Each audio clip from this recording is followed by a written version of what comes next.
leave me be. That pisses me off yeah, I love so that you're saying much. this. So good. And this That's is the coolest thing about music, though. Like, you can, you know, some people love it. Some people, there's some songs that I have that like I made a long time ago, and like I have this like funny relationship with them. Like I made it, but like, do I still have to love it? You know, sometimes I send it out into the world. yeah, and it just goes.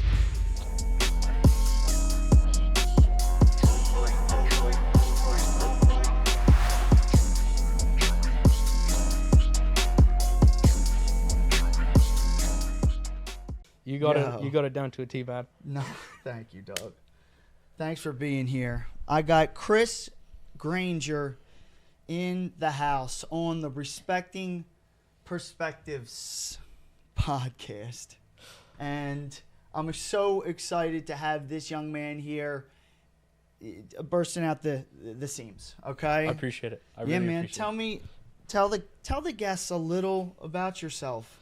So, I'm from the UK. I am studying computing, and I've always had a very kind of technological mind. I'm very much interested in, anything to do with tech, whether it's video, photo, just IT, telecoms in general. It's something that, just speaks to me. And I feel a particular connection with a lot of the technology that I work with. Just because I'm very technically minded and it just plays to strengths. So I'm very able and happy to, always help people with any sort of IT issues that they've got going on. This guy has helped me with a lot of my technical issues. He's always just a text away, and it's really it's cool. He's on speed dial, or I'm on his speed dial more like. Oh, for sure. There's been times where he's phoned me up. It's been like 1 a.m. in the morning. Hey, Andrew, how's it going? What you need help with? And there's a 5-hour difference too, right? Yep, so there's we're that always too. Trying to juggle that. Yeah, so it always, there's something different going on every single time. For sure.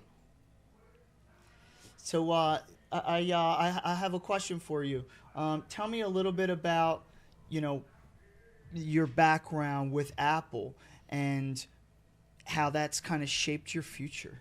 So my background with Apple, it started from a really young age, and I don't know what really happened. I kind of just had a natural love for it all, and it was something where as soon as I was able to understand the technology, I was like, I want an iPhone.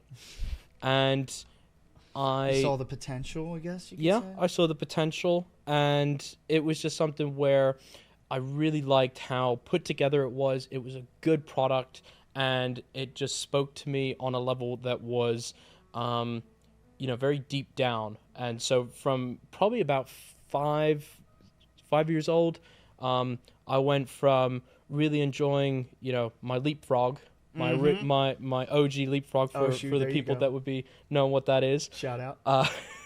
To wanting an iPhone. And I think at the time it was like the iPhone 4S was still current. So I'm still pretty young. But it was far enough in that I was able to, tell my parents I'm interested in this. And were there any particular features about it that really stood out to you and were one of the reasons that made you like, I personally with the iPod, that was the thing that I was always interested in the very beginning. What about you? That was it. So that year that I was kind of saying to my parents, I want an iPhone. I got a iPod Touch, fourth generation, and it was something where I freaked out. I like could have done a backflip if I tried. I was so stoked. And that was what started my real love for Apple, which was getting into the ecosystem and, seeing what the potential is. I know in a more modern context, like I've got my Apple Watch on, which connects to my phone connects to my MacBook, everything's interconnected. And the thing is that like with Samsung, they have the same, devices and products, but it's just not in my opinion, not polished enough to the point where I would make the switch. Yeah. My first phone was an Android, so I can't, people can't really say. Can't hate, I guess, because you started from the bottom. Now you're here. Exactly. And so, there's pros and cons to everything. Everything. But I feel that the Apple ecosystem definitely, it does what it needs for me. And so I just kind of take it as it is, and I've been able to use it to, obviously connect out with you. For sure. For FaceTime. For sure. Tell them about the Instagram page that you have, and how you started that, and how old were you when you started that? Yeah, so I was 11 years old, and this was when I first started kind of using social media. I downloaded an app called Telegram. Okay. And I think I remember that. Yeah, and so I met someone called Holden Satterwhite on there, who was also interested in Apple on kind of like the same obsessive level that I was. And so it became a thing where we spent a couple months talking out, like, just saying what we liked, what we didn't like, and just like, oh, what do you think of the new update, iOS update, and things like that. And then on December 24th, 2015, we started the Instagram page for my brand. It's called Appleosophy, APPLEOSOPHY, Philosophy of Apple. And yeah, so we started with that. We started doing posts. It was, trying to inform other people about the different updates about Apple, new product releases, just kind of things to look out for. Coming out, new phones, the features. Yep, exactly.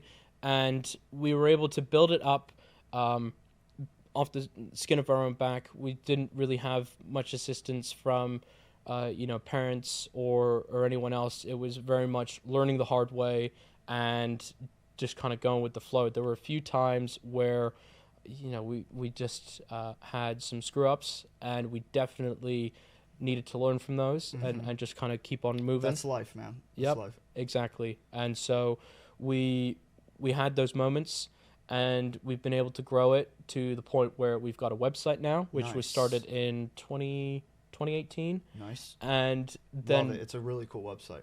Thank you. It is. It's huge though. It's got articles dating all the way back to I think like 2016. It's well put together. The design itself is really cool. I think let me tell a few of you that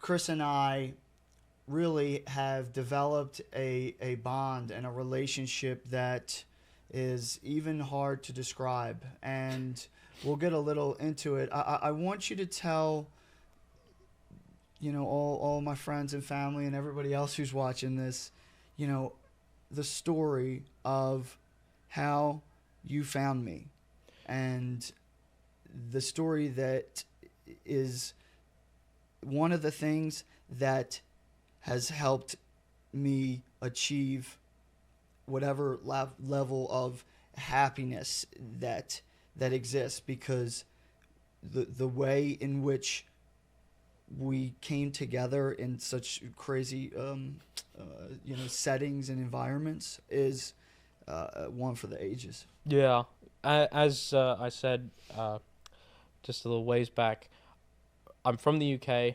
I live in the UK, and so my kind of thing for meeting Andrew was a little bit interesting. I had a friend who went to school in kind of the Baltimore area, and basically one day, I think I had finished school for the holidays. It was Christmas time. Okay. Finished school, and I just I'll see what he's up to. Had some time on your hands. Yeah. And so went on to social media app called Snapchat. Okay. And on Snapchat, there's this feature called Snap Maps, which allows you to view user-submitted videos and photos to basically a big map that anyone is able to kind of like zoom in on. That's pretty cool. Tap, and it opens up with whatever's going on in that area. Geographical. Yeah.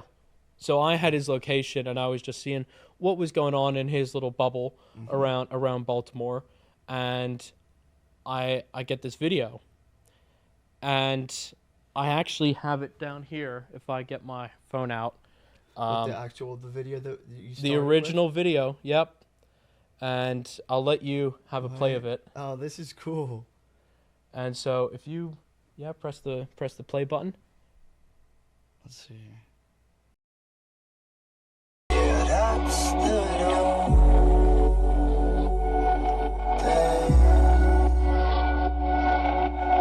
numbness. Yeah, that's the and I kinda dig a mood swing. Numbness, that's the new thing.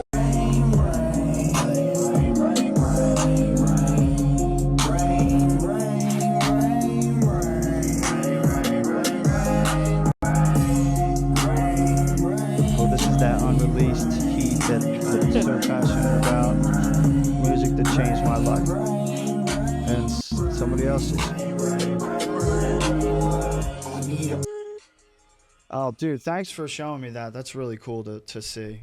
And so I screen 8 recorded seconds. that. We're talking like 8 to 15-second clips. Okay, let's just. Yeah, and it was on Snapchat Maps, and so I, thought that sounds cool. Like, I could the original thought that I had, especially for that Cry and Rain snippet, was, and I don't know why, it was just weirdly specific. Driving down like a highway in Georgia just after like a summer rainfall. Paint the picture. All right, sunset, kind of like a pinky purple hue. Ooh, I see it. Yeah. I see it. And for, again, an unknown reason, I'm driving a nice Lexus. Oh, shoot. And Okay. so I'm there, and that's what I just imagined when Dude, I I listened to see that it. little snippet. And That's awesome. I mean, same for Numbness. Numbness, it just like, it hit something in my brain, and I was just like, yo, dopamine rush. It was nuts. Thank you for explaining that and getting a little bit deep with me on that. I appreciate that. But the weird thing is that I sat on that, and I had it almost immediately after I took that screen recording, tried to Shazam it. And so, you try and recognize the music. And I tried Shazam, I tried SoundHound, and a bunch of other services which are supposed to be able to identify the music. And they couldn't. And this was, mind you, this was before I had the website, before I even worked on any SEO. This is before everything, when just the idea was really at the forefront, but I just hadn't taken any action to get it out there. Exactly. And so nothing existed. He was basically, just a nomad. I could not find Was I going AWAL? Yeah, he was going AWOL. And so I sat on it for about 6 months. And then COVID came around, and I was like, I've got a whole bunch of time. What do I want to do? And so then I thought, I'll go, back to this video. And I had gone back to it at several points, throughout the 6 months that I failed to identify the song. Just listening to it every now and then, just keeping it in the back of my head. And now that COVID came along and I had this time to investigate what it was, I started off by looking at the location of the screen recording again, and then from there going onto my computer and going onto Maps and zooming in a whole bunch, and to the location that you found on the Snapchat. Yeah, to the location, and I saw nothing. I was like, crap, I've hit a dead end at the first hurdle. Dag nabbit. Yeah, exactly. Gee willikers. And then I decided, I'll go. Jeez Louise. Exactly. Okay. I then decided, I'll go Street View. Went into Street View, and then business pops up, Above Ground Studios, and I'm like, have I got a little bit of a lead here? Oh shoot. And so I click on it, and this is when the kind of FBI level, detective investigation starts. Oh, shoot. So I open up the page for Above Ground Studios, and then they've got some uploaded images, which are like 360 camera captures. And so I click on one of them, and I start looking around the studio, click, drag, and Looking for anything familiar, I guess, that you saw in the video. And so in the video, when we're editing this, we'll get up the stills. I saw the computer and the keyboard layout. And then in one of the Crying Rain videos, I believe it was, in the background, there is who I now know to be called Nate. Oh, Nate, the infamous Nate Dogg. Exactly. And so I look in the background, I see him, and I see his photo on the website. So like, okay, that checks out. Matched up. Match.com right there. Okay. I don't swing that way, but but yeah, so then I link it up and I say, yep, that is the place where the video was recorded. Because I was thinking, oh, this guy's probably recorded it in his house and he's just uploaded it on, like a weekend where he's had a couple beers. You're right. And I thought, damn. But Good. I found it and I was so excited because I immediately went to the contact page on the website and I said, who's this guy?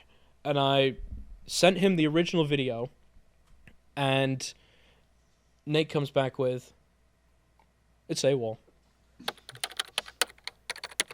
Yeah, it was just like, it's AWALL. Man of few words. Yeah. The sounds. fewest possible words that could have been man. responded to. Yeah, man. Yeah, it's AWALL. It's AWALL.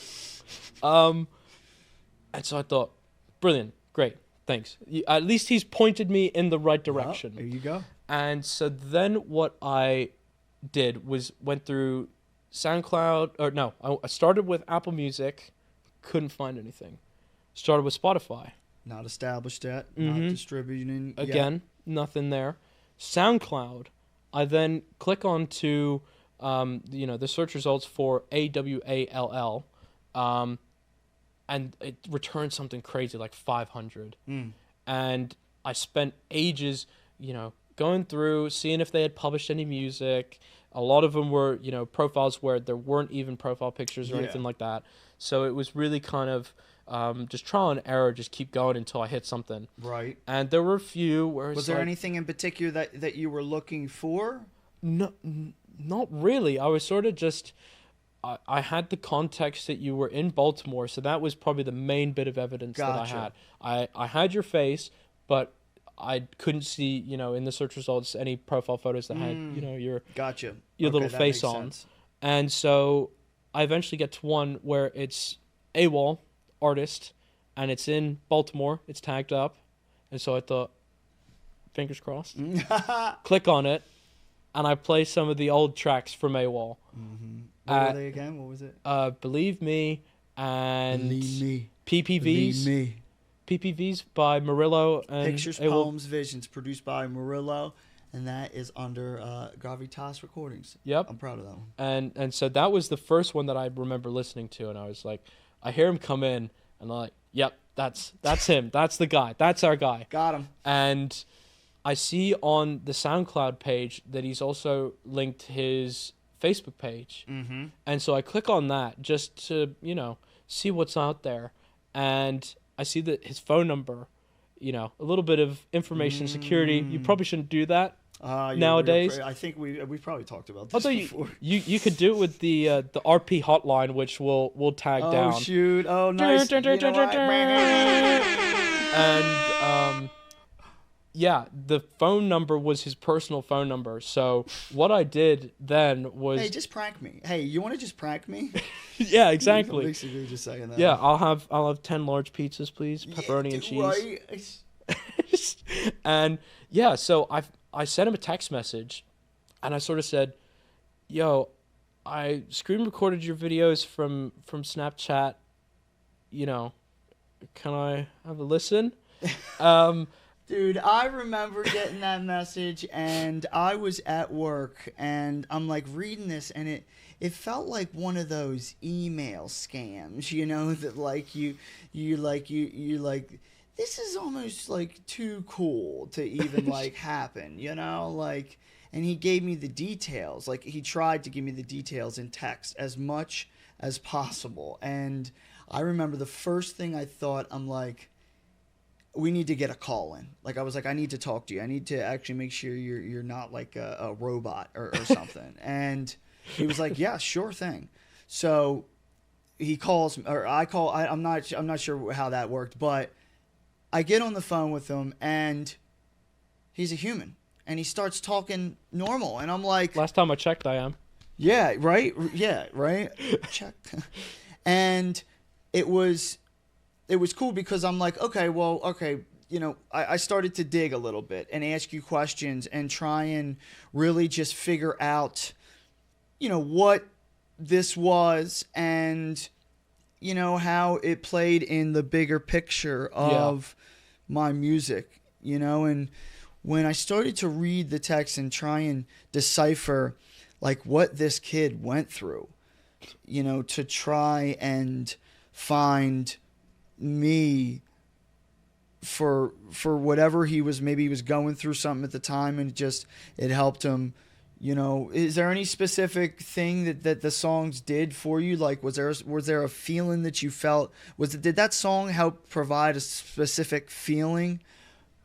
I think it was a little bit of the kind of dopamine, but then also the serotonin that was going through my head, which was, you know, this sounds good. I would like to say that I contacted you in the pursuit of good music, and I wasn't going to be, you know, deterred by the fact that I had to do a little bit of digging. And so, you know, taking the time to do that outreach, I was really anxious that it was just going to get, you know, blown over. You were going to read it, and then it was going to be, that's a scam, swipe. And it was really reassuring to have you then reach out and kind of ask a bunch of counter questions, you know, the hows, the whys, the, you know, who are you? Yeah, I was so curious. But I think for me it was just finding good music, but then also just having something, you know, there was purpose. I wanted to find who made that song, and I found him. Dude, let me tell you something. That song too, that group of songs has, and it's a tape that I have called Numbness that I will release, just really is the closest project to my heart. And I would hope that I can show the world it at some point and really be, you know, ready to do it. But either way, it changed my life too. Like the song and the material, like it drove me to a way that I can't even explain. It was the thing that got me up every single morning. And then like for you to reach out to me and be like this kid, you know, from across the world, you know, like look at what music has done. I mean, for you and I, and man, that story and what goes into it is the stuff that, dude, dreams are made of.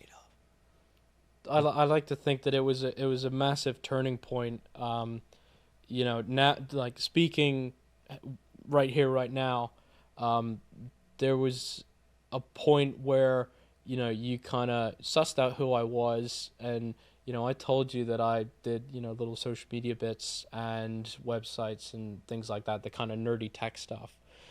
And then you had that kind of realization of, you know, that's what I need. And so I, you know, not only was able to connect with the music, but have the purpose of getting into something that for me at the time was entirely new. So what I feel like we did was we took my love for music and his love for technology. Agreed. And we just combined it. And, you know, there have been so many different roles that this kid has taken on in order for AWALL artists to be the thing that we can be proud of today. And everything from cover art to press releases to website. Okay, I want you to know that he makes websites and he designs websites, and he can help you with so many different things. Are there any things specifically that you think you'd like to let some people in on, that maybe is some part of your expertise, and then maybe some clients that some listeners could become possibly? Yeah, I mean, the thing is like I was saying when we first started recording, my love for technology goes the whole way around. Runs deep. Yeah, the amount of projects that I've worked on and things like that is so vast. Mm-hmm. And so apps, websites, social media management, marketing, design, it really becomes multifaceted. And so For sure. It's something where I would rather have someone reach out to me and say, this is what I'm working on, and this is what I need help with, or this is what I could need help with. And then I'd rather have the ability to turn around and say, I think I can help, or I can help, or sometimes I have people come around and it's just that's not really part of my repertoire. My repertoire, or my skill set that I feel would be at a high enough level to help you with your project. And that was something that I also appreciated from you, was working in music was entirely new to me. Mm-hmm. I had never published published a song, never written a press release, or had any sort of process for recording a song, mixing and mastering, and then putting it out to production. Obviously that's a shortened process, but for sure. You know what? Sorry to interrupt. I think no, you go. I would like to say that you became more of a hands-on consultant. Exactly. I got way more hands-on. Obviously, there were things where you kind of said, just do your thing. And that was mostly like with the website and with the social media and some of the press releases. But I did have like some references. Yeah, you had I think reference that's really points. important. Anytime, or hey, side note, artists, when you're out there trying to get cover art or a music video or your song to sound a particular way, references. Having references are key in getting your idea across. And guess what? They're out there somewhere. You got inspired by something. You just have to be able to track that down. Get a little Pinterest board going. Oh, dude. Yeah? Yep. Or I mean, like some of the stuff, he'll just send me a text message and it'll just be reference. And same way me to him, I'll see Just something. sending reference. Yeah, we're just back and forth in references over here. I'll just see something and it'll be like, that'd be cool for a song. For sure. Either like music video wise, or I like this beat, just always back and forth. And that's another thing that I would say is the discourse. If you're able to have really good communication with either, another person or like a group of people that you're working better. with for your music, then it becomes so much more valuable when you have a clear line of communication that goes both ways. Yeah. Because when it's one way and it's like, that's a great point. Because like to be honest, you pay me for the work that I do, and fair enough, Of course. because nothing. I appreciate it that much, and for you to focus your energy on my passion and my art, I couldn't thank you enough.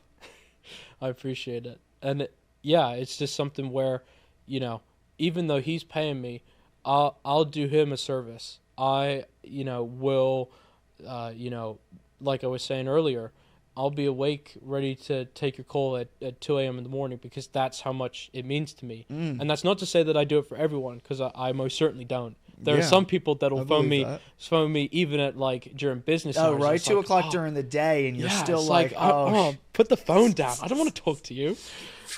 Yeah, or it'd be like the telephone from what's the music video? what, operator? Yeah, from Operator. Just smash it on the floor. Get a sledgehammer. Get the guitars. Bang, bang. Operator. Exactly. Nice. I can see it now. And it's just like, I don't want to talk to you, but whenever Andrew calls, I want to be there because I've gone through the process of, of finding his music, and we have a very clear, open, honest communication line. Tell them about the song release checklist. Oh yeah, so we have a checklist which I forget the original inspiration from. I think it was from a course that you might have done. Yep. And he's like, we need to develop something. So we've got a spreadsheet that has pretty much everything that goes into a release now that Andrew does. And we've been doing that since, I'm trying to remember, it'd probably be like... Since I met you. Well, so yeah. maybe like Distant, 3 or 4 years ago. Distant was the first track that we kind of started with the checklist on. Sort of took the Porsche on the golf pro course. Yeah, they opened the boat door. Yeah, we drove a Porsche on a golf course. That was fun. He was a naughty guy. That was fun. That was fun. I have naughty days. I had a time where I was just naughty. Yeah, but before I straightened about and was like, right, he was like, you gotta dude, take this serious, man. Dude, you know what? Let me tell you about this. That was a turning point in my career. It actually did straighten me up. As much as I'm kind of joking about it, right now, but that was an event in my life. One of maybe like 3 to 5 that have strictly influenced the fork in the road that I was presented with and proudly took the right way. And that's good.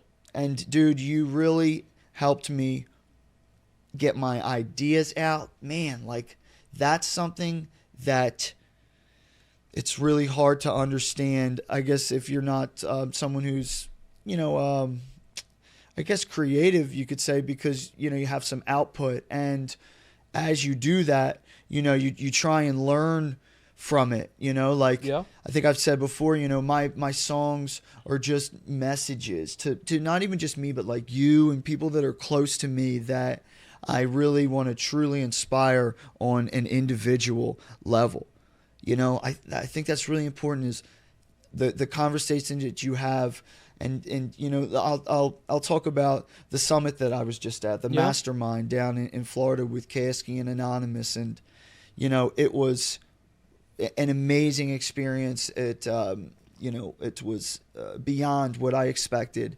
And it was just really amazing to be able to learn and see some teams that are doing it the right way. And it has a lot to do with that team structure. Exactly. I agree. 100%. And let me ask you this, what team, what part of the team do you say you are best at? Like I want you to kind of get into like Free Fallin', how we shot the video and things like that. So that one was interesting because I feel like my role with Appleosophy is I'm Chief Operations Officer, so it's a little bit more managerial. But also, because I co-founded it with Holden, it's something where it just naturally falls into place that way.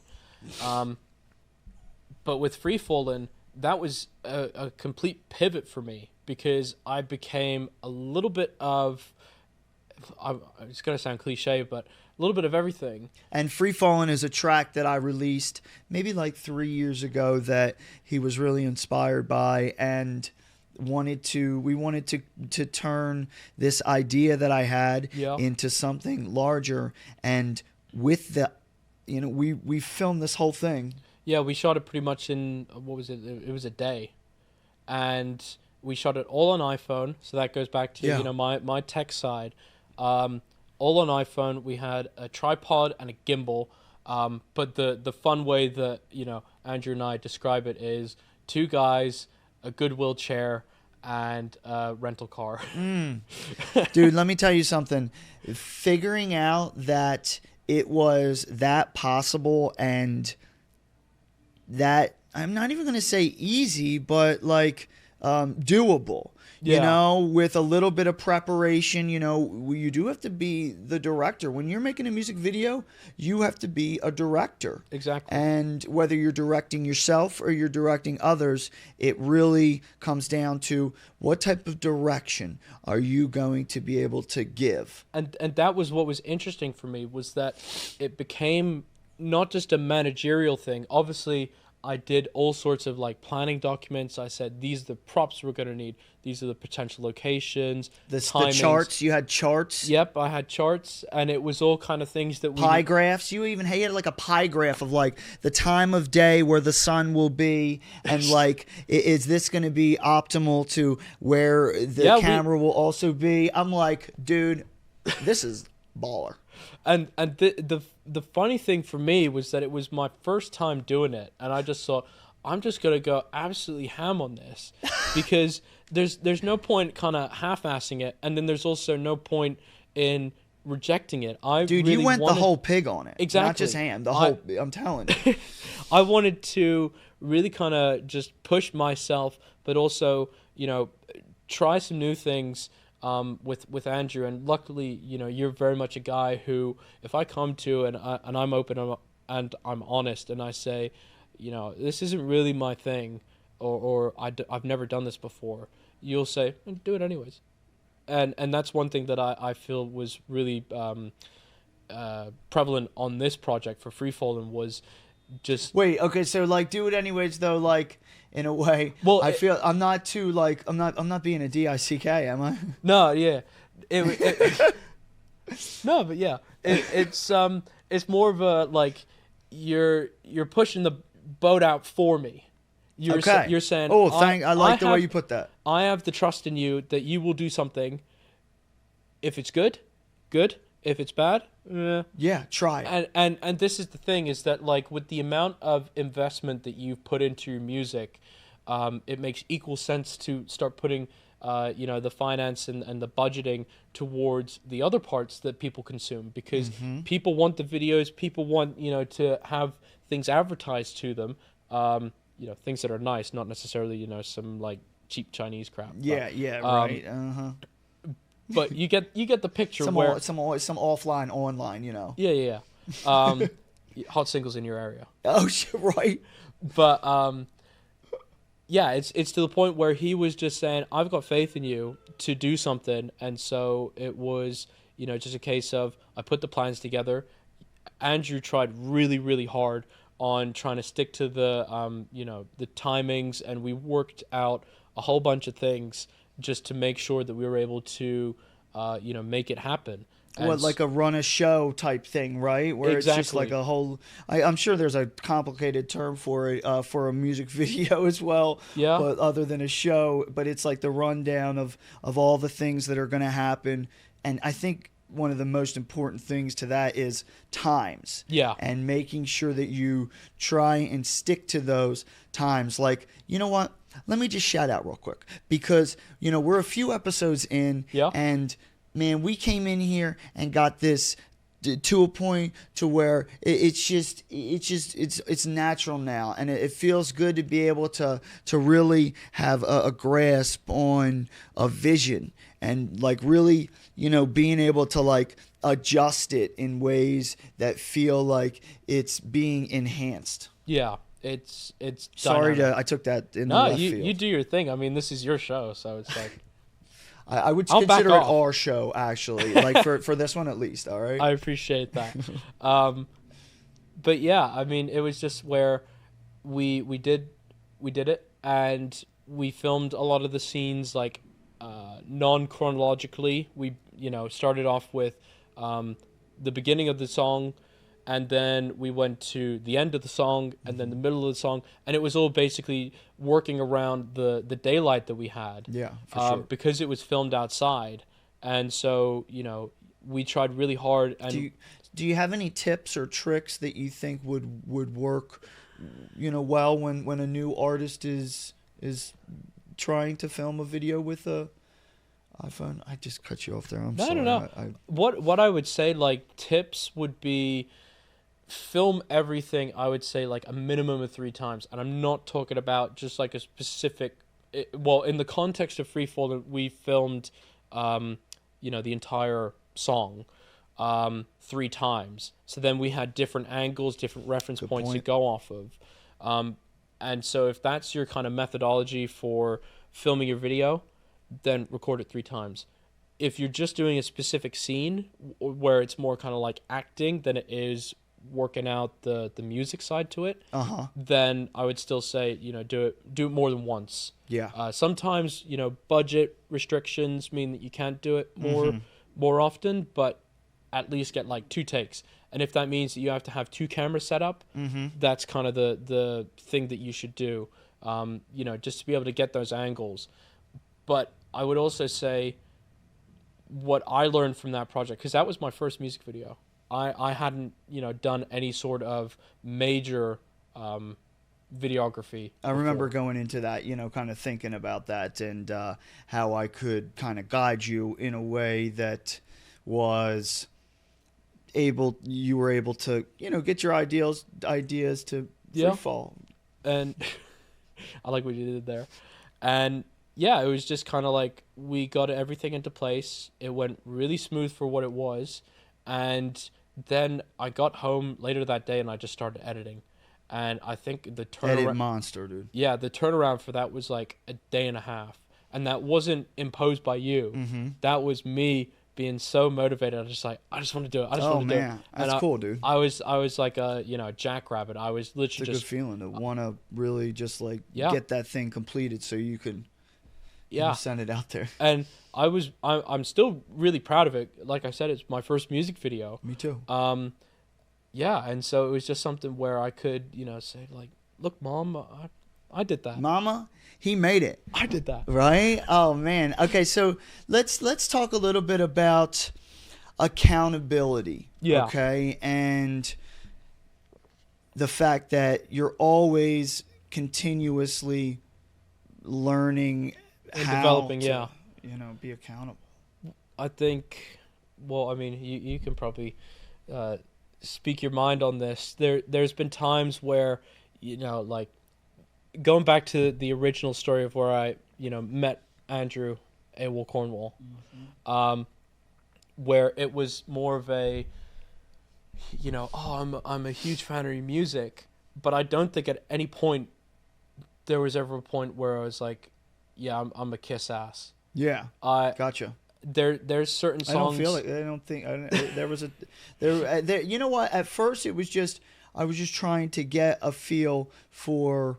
Because unfortunately, there's like scams out there. There's all these crazy things going on. It's fair. It's fair. So you have to kind of, you have to tread lightly. But I think there's just right questions, right? Maybe. The right questions and things like that. And then when we got into actually doing business together, there was never a point where I would lie to you. I wouldn't ever look you dead in the eye and say, I really like that song. Because there's several songs. Should I name drop them or? Dude, you can name drop anything you want. Leave Me Be. That pisses me off. Yeah, I love so that you're saying this. So good. And that's the coolest thing about music, though. Like, so you can, some people love it. Some people. There's some songs that I have that like I made a long time ago, and like I have this like funny relationship with them. Like I made it, but like, do I still have to love it? Sometimes I send it out into the world. Yeah, and it just goes. And you kind of forget about it. Yeah. But the point that I'm trying to make is that. Like I can tell you, I didn't like that song. I still don't like it. I've listened to it a handful of times, not as many as I've listened to the rest of that album. Yeah. But, it's the fact that I can tell you that I don't like it and that you aren't offended by it.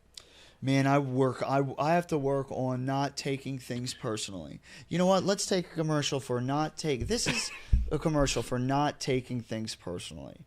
Okay? Whenever anybody says something to you, whether it's a reply or, just the back and forth conversation.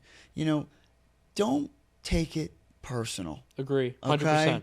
Don't take it to heart, because it's just a reflection of what that person is going through at the time. And you don't know what that situation is, or the small things that lead up to that. So I want to thank everybody out there for taking a second to not take things personally. What I'd Back to also I'd say to that, programming. just before this little commercial bit ends, is Yeah. We still have 10 seconds. Yeah. We paid for 10 seconds. Is the fact that you can't just be so have your heart in the project so much that you can't take the criticism, because sometimes the criticism is a little bit harsh, and I'll say what I just said about Leave Me Be. That was a little bit, it was blunt. No, you know what? But- It's the point that we're trying to make. It's exactly where it should be. I'm glad from you saying that, we took it to this commercial, because I need to tell myself that commercial a lot. And you know what? I think we all should. And I'm gonna at some time I'm gonna have my really good friend Crystalline Petropoulos come in and Okay. speak, and we actually might go to her pretty cool setup of a studio and That'd be cool. do a podcast there, and we dive deep into not taking things personally. Exactly, because like you get so caught up in it, and it doesn't reflect well on you. It doesn't reflect well on whatever you're working on or representing. But then also it just makes things so much harder, because you then end up with someone thinking that that's how you think, and it's not so personal. Yeah. You can have your heart and soul into something, but sometimes the feedback is needed. You need a little bit of a reality check. And the other kind of flip side to that is you're not going to please everyone. Yeah. It's something Good where point. the reason that there's all these different music artists about is because everyone's got different styles, different tastes, different genres For sure. that they're interested in. And so, there's an ultimate sense of not caring, not in like a snobby, I'm better than you. Snobby. Yep. in Sorry. a I'm better than you way, but more from the point of view of, I know that I'm not going to please you, even if I do change things. You'll still pick up How on do I something. know what I'm aiming for? You're giving me a feedback of what you don't like. Maybe, I think, something that would be even more constructive would be maybe giving feedback and saying like why, or like what it is that you don't like. Yeah. Like I would agree with think that. that's but it's like if somebody takes it personal, it's just like it's like a Yeah, you get all defensive about it. No, I worked on it that. wasn't high enough. Yes, it was. Yeah, and so that's kind of my end to the commercial break for for it all. So I forget what we were talking about originally. So you know what? I will be honest. I lost my train of thought after the commercial. Open lines of commission. We Oh, were you're talking good with about this. how I really don't like Leave Me Be, and just going back to that, we're able to talk openly, and so that's another thing, is that like he's not Andrew, you're not defensive about your projects, but at the same time, I feel that my feedback that when he sends me a song on the SoundCloud and stuff like that, I'll listen to it and I'll give him like 5 to 10 points of feedback. I really like what you did here. I like the instrumental bit here. I really think that this would work well for a music video and things like that, and you take that on board, which I really value, because there's some people that I do creative projects for, and they're very set in their ways, and there's no kind of wiggle room for I would say extra creativity. I would say something maybe like the ideas get lost in the ether. They're just not Yeah. really heard. Yeah, exactly. And so some people have their ears switched off, and other people have it kind of partially open. They'll try a few things, yeah. Right, little tuner. Yeah. It's Whereas like it's like AM, FM, you know. yeah, and so sometimes there's a little bit of static in there. Oh right. Yeah. But I would say for you that, you know, everything's open all the way, because it's you know, I'll give feedback, and there's a lot of times that, you know, we'll spend like 2-3 hours on a call just going through, I like this, no I don't, I like this, no I don't. And let me break it down a little bit. I think this will be quite helpful for some artists. Let's break down a song release checklist real quick, okay?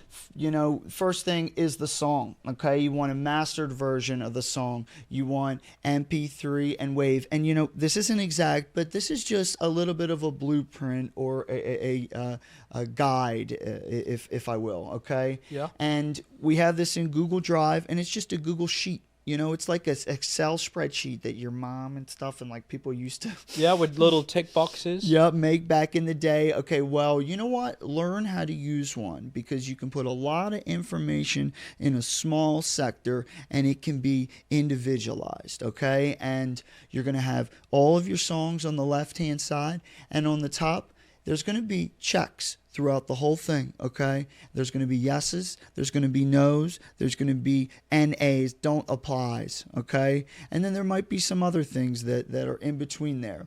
But you need your cover art, okay? You need your lyrics transcribed, okay? You want to make your press release, all right? A lot of people don't want to take advantage of a press release. We do, okay? Press release for every single song that's out there. And now we've taken on writers to really, there's something so cool about being able to hear and understand my song in a way that I haven't been able to before. Yeah.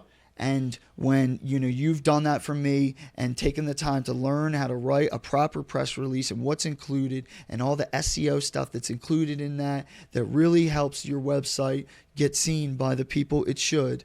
I'm super appreciative of that. Okay, you need your lyrics transcribed. You also need to have a distributor that you're gonna, that you're going to distribute it through. There's many different types and kinds. I'm with Symphonic Distribution right now, and I'm pretty happy with what's going on. But I know there's a lot of other ones out there. Okay, and then from there on, you wanna, if you have a music video, if you have a lyric video, you know, if you maybe even get like an AI video done for it, okay? You want to release as much stuff on like YouTube as you can possible that's that horizontal, and then you want to film some shorts with your vertical content. I really need to work on all these things as well, but these are just some of the things. And one of the things that I really love is the QR code, okay? Oh, yeah. This is something that Chris came to me with that I am to die for, okay? And this thing has really changed the way that I've been able to get the music out. It started very interestingly because I was going around and, you know, in some of the kind of suburban areas you had... the bourbons. Yeah, there's some of the bourbon areas where, you know, on the lampposts and things like that. Yep, different stickers, QR codes. But the one flaw that I always found was that there was not really much extra context. It was sort of the QR code. That was it. And so what I wanted to try with Andrew, and this was another kind of project that we worked on where it was, you know, he's taken a chance on me to deliver something that has turned out to be really, really great, was designing these stickers with a little bit of an extra bit at the bottom that says, scan this to listen to AWALL artist. And right, so you got to know what it is. Yeah, so people scanning it are already receptive to the fact that it's going to be something that they're going to be listening to. Yep, they'll have it to their ears, ready to go. And we use a service that allows us to track the amount of clicks or scans, sorry, that it has. And so somebody could be clicking that thing right now. Exactly. Scan it. Bing. And with because I'm trying to think when we started. I think it was like 2022. Yeah. So it's been a good while. Yeah. That we've had these QR codes, and I think you probably had, like, over the course of those 2 years, like 3,000 printed. Yeah. And, at least. And like we'll go around. I put those things everywhere. Yeah. Bank ATMs, parking machines, bathroom stalls, lampposts, not Rita's- post boxes in the U.S. because that's we don't do that. Nope. Yeah. But yeah, Rita's Italian Ice. yeah, You know, right? ATMs. Yeah, I think yeah. you said that. So anywhere somebody's going to stop and be like, yeah. What's going on this? here? And And you know what? My favorite is going up to the toll and just going, smack, and then just driving through. I didn't know you did that. That's Yep. that's Oh, a new one for yeah, me. dude, that was the idea from the homie. He was like, you should get stickers and do this. And I was like, you know what? I was like, that's a good idea. And I lived to be able to do that. So thanks That's cool. thanks for the inspiration. But yeah, just being able to do that was just like, whoa. And we were looking at, the kind of information panel and seeing, we were getting scans, that started off small, but then it picked up really quick. Mm-hmm. We were getting like 5 a day, which was per our metrics, considering that it would have been 0. Mm-hmm. Is pretty good. And, Yeah, for sure. You times all that- around the world. Yeah. I think the cool thing about that is all around the world, and the reason for that is anywhere I traveled, Yeah. or anywhere I've anyone, traveled either. yeah, anyone that I either gave the sticker to or sent stickers to, wherever they went as well. So like it's like 2 levels. Yeah. of Kevin Bacon out there. Okay, that's what it is. All right, and let me tell you, it's cool because let me put one thing out there that's really important with the QR code. There's 2 types of QR codes. There's a static QR code, and there's yes. a dynamic QR Good code. point. Okay, and the static QR code is one that you can't change, and I change by, say you put the sticker up today, and someone scans it. Oh, cool! It's your current release. All right. Well, tomorrow or next week comes up, and I want that same sticker that's already been slapped up on the toll to be a different track that I'm promoting because it's been, a week later. I got a new track out, Being able to change that is a dynamic QR code, and it's very important that's what you have, okay? The way to describe it is more of like a redirect. Yes. So Exactly. we've got the QR code pointing to one place, and then it stems off to wherever we need it to be. So at the moment, it's for most of the time, it's always to whatever the current release is. Mm-hmm. But say if we wanted to, we could have it go to, video page or the YouTube or Anywhere. the Instagram. Yeah, it can go Anything. anywhere. So it's very versatile. And for, the fact that we've done it and we put them everywhere, like It's cheap. That's one of the it's cheapest cheap. form of guerrilla marketing yep. that you can, and something we really want to talk about is cost-effective ways. What do you Yeah. think are some other cost-effective ways for an artist to get their music, heard or name or brand out there? Well, I was just going to finish off on, what you were saying there about, going around is like Going around and killing 2 birds with 1 stone. Okay. You did it when you went to Greece. I've done it around London in the UK. I've done it to other places in the UK as well. I'm trying to think. You've done it all around Iceland, Ireland, Baltimore, Europe. Pennsylvania. Yeah, Europe. It's everywhere. And Brazil. yeah, and so Shout out to Nada. we get all types of scans because sometimes we can see like what the And Nick, approximate. shout out to Nick too, my homie, my little man's. I had to do that. Sorry. No, Sorry you do that. And yeah, you see all these different locations. You think these people are consuming my content, whether they're scanning it and then immediately closing it. I think. Do you think a lot of people do that? If If Let It Be came up, everybody, I swear. Yeah, if it was everybody- Leave Me Be, then Leave Me Be. exit. I'd be peeling that sticker back Dude, off and scrunching it up and listen, throwing it get in the rid trash. of your phone. The next time, if Leave Me Be ever plays on your phone again, Yeah, just throw it. burn it. Burn the damn thing. Darn thing. No, I'm glad you told me that, though. It helps. It really does help me kind of practice what I'm trying to preach, I guess. Yeah, and it's just like, they'll scan them, but I think on an emotional level, you see the people coming in from, different parts of Brazil, Reykjavik in Iceland, and London and Dublin and things like that, and you see that on the panel, and you think, my music, or in your context, your music is worldwide.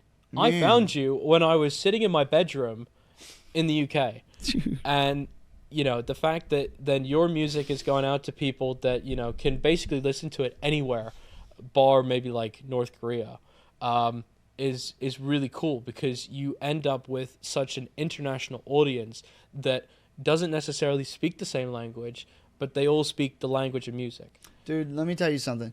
You reaching out to me has changed my freaking life, and I'm so appreciative of you and all of the other pieces of the puzzle that has become what I'm proudly able to call, just my musical brand and Musical empire, right? We got to reach for the skies, for sure. And I'd say it's an empire as well, because it's not just me, and it's not just myself and the people that are part of my company. You've got your own set of mixers, masters, engineers, recording artists. You've got everything, and it's very developed. I think the one thing that happened kind of when I came into the picture with AWALL was you made your team, and you've got your kind of like inner circle. And I'd say that's me. That's where I'm at. For sure. But then you've got your support network and everyone that's there that is able to help you do what you do, and it becomes an empire, because there's just so many people involved in the music that you make. It's not just. Thanks for saying that. It's not just you singing into a little SM7. It's you going, singing, making the lyrics, and then coming to me and then saying, I need cover art, I need a press release, and I need the website updated. And then you going back to your sound engineers and saying, I need it mixed, mastered, and then put up for release. I need little edits done for social media, things like that you kind of pick points throughout. And again, using the song release checklist helps clarify the direction that you go in. But it's the fact that you've got, you're not just AWALL. AWALL is. We're not. AWALL is us. Like us. That's yeah, our thing. it's a collective term. It's a we thing. Exactly. Man, dude, really, thank you for painting that picture for me. It really is awesome to be able to know that we're headed in the right direction. And I want to thank you for that, seriously. Definitely. Do me a favor. Look up there and thank whoever you think lives up in the sky. For sure. Wait, I think we had some points that we wanted to emphasize to kind of, let people know what we were, originally trying to get to, and the goals that we're trying to, help people understand. Yeah, I think you were saying about like the technology, and kind of how I've come into play with that. Your passion Yeah. for it. I think finding one thing that I really want to try and get across in this podcast is, finding a passion, and it's going to take a few before you find the one. And you know what? There's people out there who have never found it. Okay, so.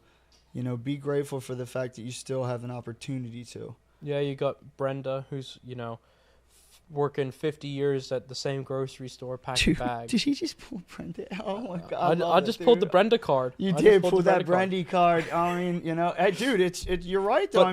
But that's, exactly what you're saying. There's so many people that, don't kind of put themselves, not even out there, but even just like kind of touch, nudge, a little nudge, yeah, put nudge. their toe in the water, and I know from just like knowing your background and things like that, like in the previous episodes of Respective Perspectives, your music background goes way back, and that's the one thing that I would say loads more people need to do is just dip their toe in, try something new, do something that they haven't done before, and if they have done it before, maybe try and do it a different way. Mm-hmm. There's not, I mean, obviously, don't get me wrong, there's certain ways, certain practices, things that you do Yeah. where there's only one way of doing it. There's a way to throw a fishing rod. Yeah, you know? there's a way to there's throw a only one fishing way. rod. There's I mean, a way actually, you know what? No, you know, well, but there so many ways to do so many things. there's a certain structure for certain things. Okay. And this also leads into one of the talking points, you know, for me being a guest on your podcast, it's kind of, there's so many things where it depends.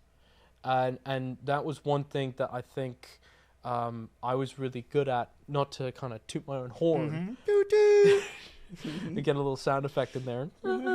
But just being aware of there's many ways to do different things, and a lot of it will depend on context that you kind of just have to suss out. You suss out the situation. Exactly. You can't just go in there sometimes and have the full understanding, the full scope. You It just usually doesn't don't. exist. You don't usually ever have like the full scope Exactly. of anything. Yeah. You know, even I guess like, well, I guess your life, you have the full scope on that. But Yeah, like, because you're in control of it. yeah, anything else, I mean, I guess you that's out of scope, dude. Yeah, and it's like, you know, when, you know, I put my fist out, you know, to give me a fist bump. There we go. And that's dog. reading the room, getting that That's a vibe. context, and you know, again, it depends. If I put my fist bump out and or if I put my fist out and I didn't know you, you kind of be questioning like, I'd be like, what's he doing? Who's this What's he guy with doing? his fist? This guy's a little Depends weird. on if he had any like rings on or anything, you know. I'd be like, Yeah, a who's little this knuckle guy's duster rings on? action. Knuckle.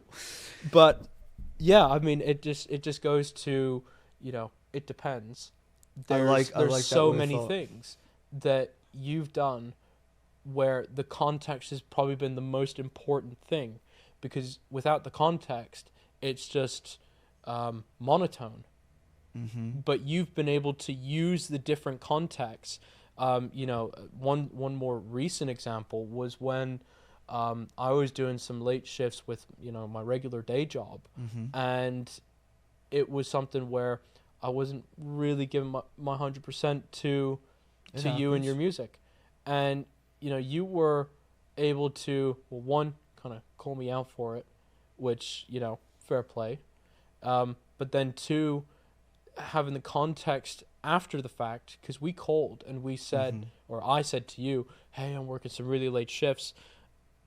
You then took that context and were able to work around my kind of timeline and be able to, you know, put things in the schedule that were digestible enough for me to still work on, and then kind of start getting other and people still be focused with your personal life and Yeah. the things are and keeping balance. an equilibrium.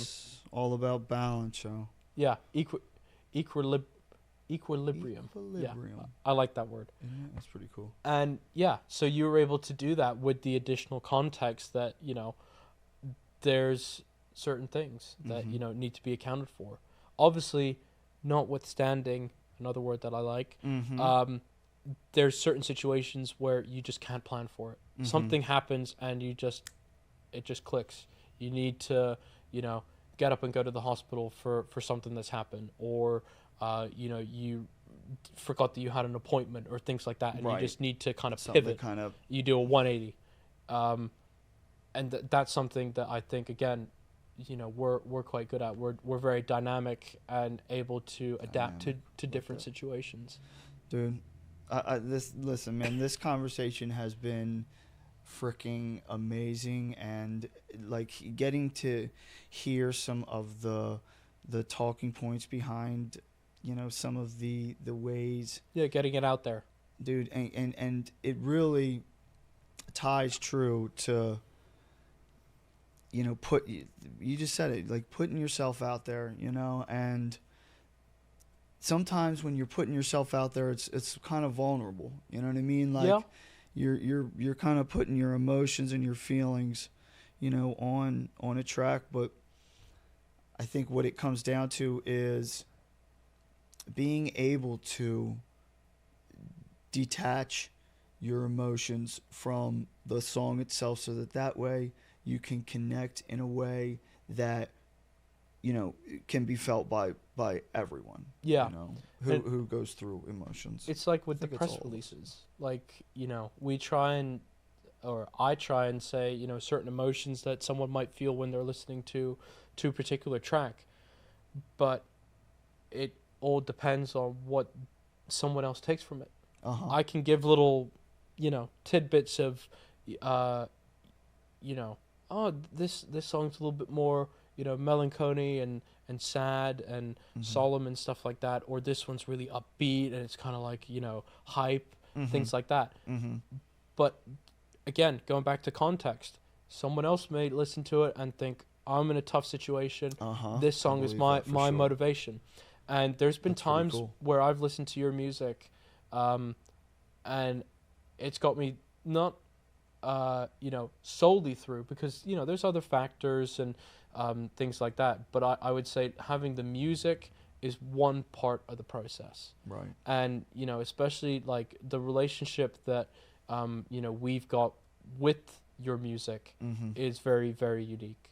And I would say Appreciate that 9 out of 10 people, 9.95 out of 10 people wouldn't have that relationship with the music that they consume.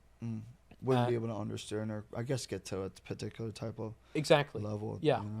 Agree 100%. And it's just something where I've been able to use it to help me through things, and I've told you how it relates to what I'm going through, and then you said, oh, I never thought about that, or hadn't conceived that it could help someone in that situation.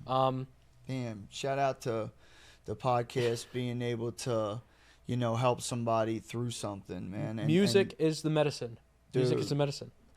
So let me ask you something. I mean, I love that, right? Music is the medicine. Let me ask you, are there is there anything that you want to leave, the guests with, either, something maybe unique about yourself, or maybe a secret that, you never told anybody, or like, I don't know, something stupid.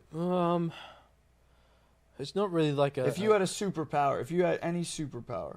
If I had a superpower, it'd probably be teleportation. Damn. I'm a guy who there's 24. Where'd he go?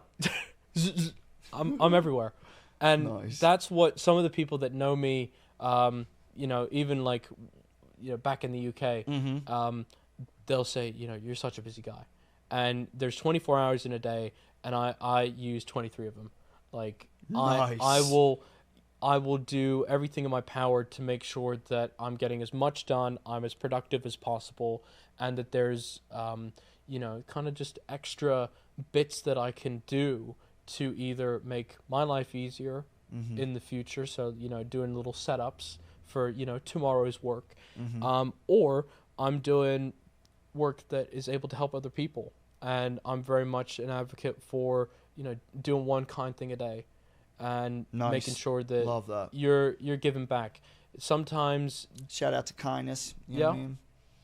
Exactly. There's certain things where you kind of have to bite your lip and be like, yeah, I'm giving my time and I'm not being paid for it, but it's helping someone out massively. I like that you're getting that message out here. And yeah, it's just plain and simple kindness that, I think a lot more people need to demonstrate. A lot of people, you ask them, you say, help someone. Yeah. And they'll go, yeah, okay. And they'll agree with the message, but then they won't actually go and do it. And I think the demonstration aspect of,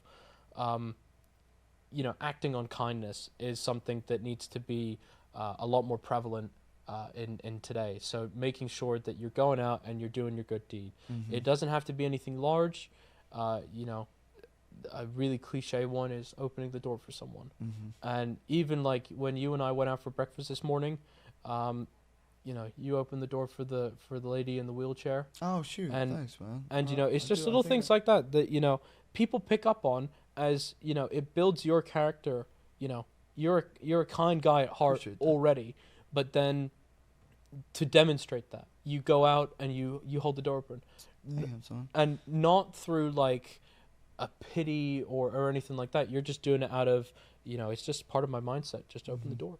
and it goes a long way. Dude, I love that we can have a conversation that goes from what your superpower is to, being kind. And Kindness is the superpower. kindness is the superpower. Along with teleportation. Along with teleportation. Dude, listen, man, I really am so appreciative to have you on the Respecting Perspectives podcast, and it's an honor to anytime you're coming around Philly or Baltimore. Yeah. We can hit this up again. We can talk about so many things. As much as we want to come up with, we really can. And I'm excited for your future as an entrepreneur. Honestly, well, I think the one final thing which we were talking about earlier was that a phone, it doesn't have to be the latest iPhone, but just a phone. My phone was actually, what? Or you got your one. Perfect. You ready? Okay. I got a segment real quick. Let's do a side segment real quick. Yeah. All right. Hello? Who's this? Oh, this is Chris's younger self. Okay. Okay, I see you. Yes. You know what? Actually, I got somebody with me. Hang up. Dude, no, ain't happening. If you can't plead the fifth. I got somebody with me right now who just wants to have a little conversation with you real quick and just maybe, just talk to you for a second, man. Here you go. Yeah, whatever. You have reached the voicemail of Chris. Please leave a message after the tone. Beep. No, what I would say to my younger self is you... Tell him, dude. Get started earlier. Just do everything that you feel like you can do. Try something new, and take risks. Not reckless risks, but take risks. Because there's certain things where you reach an age where you don't have the ability to pull the "I'm just a kid" card, and you should be trying to pull that as often as possible, in my opinion. You start from a young age, you develop your skills and your talents, and you want to try and just do everything once. Does he hear you? Yeah, I think he does. Okay. He's still connected. Love it. I love it, dude. I love it. And yeah, just make sure that you're still doing your thing. You have your core interests and your core beliefs, but it doesn't hurt to, try something different every once in a while. So I'll pass you back. Yo, listen, you end up being a pretty cool mofo. All right, peace. All right, listen, thank you so much for being here, dog. Man, this has been amazing, man. I'll remember this forever. And dude, our story is something that I will forever be grateful for, and I'm so excited to be able to use this relationship and turn it into, what it is and what it could be that we don't even know about yet. And it all started just with the phone and on the request line. And being able to make that text message to you was the most transformative thing, I think. Sending that text message saying, "Yo, I've found your music. Can I listen to it?" Nice, man. Thank you so much for opening up and maybe talking about some things that are kind of close to your heart. But you know what, man, getting that stuff out and being able to hear it, for yourself, like get it on the record. Yeah, get it on the record. At times when you were proud, and times where you were excited, and times where you were ornery, and times where you were just like kind of delicate, like you're dealing with situations, and there's so much going on around you. And you know what? I'm proud of you for all of us for showing up for each other. I appreciate it. And doing what's right and honestly like doing what's kind. So let's end it on the kindness note. All right, yo, do something kind for somebody today. All right, AWALL and Chris. Peace Out. Peace.